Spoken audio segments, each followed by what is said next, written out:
ওর চোখের যে অবস্থা তাতে ও কোনোদিনই দেখতে পাবে না। তার কারণ ওর চোখের শিরাগুলো একেবারে ড্যামেজ হয়ে গেছে।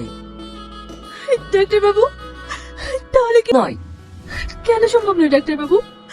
আমি আমার যোগদান করব। এটা আপনি কি বলছেন? এর ভবিষ্যৎ কি হবে আপনি জানেন? আপনি চিরদিনের মতো অন্ধ হয়ে যাবেন। তাতে আমার কোনো দুঃখ নেই ডাক্তার বাবু। আমি আলোয় থেকে আমার সন্তানকে আমি অন্ধকার ফেলে রাখতে পারবো না। আমি আমার চোখ দিয়ে আমার ছেলেকে পৃথিবীর আলো দেখাতে চাই। আপনি আমার চোখ নেওয়ার ব্যবস্থা করুন ডাক্তার বাবু। আপনি একজন অসাধারণ মানুষ। আপনি নিজে অন্ধ হয়ে ছেলেকে চোখ দান করতে চান? সত্যি এমন মা পাওয়া ভাগ্যের ব্যাপার।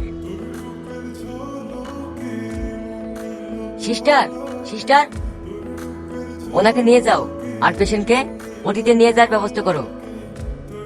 তাহলে এতদিন আমি আমার মায়ের চোখ দিয়ে দেখছি, আমার জীবনে আলো ফিরিয়ে দিয়ে আমার মা অন্ধকারে ডুবে আছে।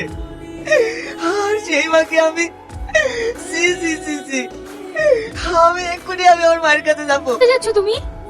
চোখ জানোয়ার, তোর জন্য আমার গর্ভধারিণী মাকে ভিক্ষা করে খেতে হচ্ছে।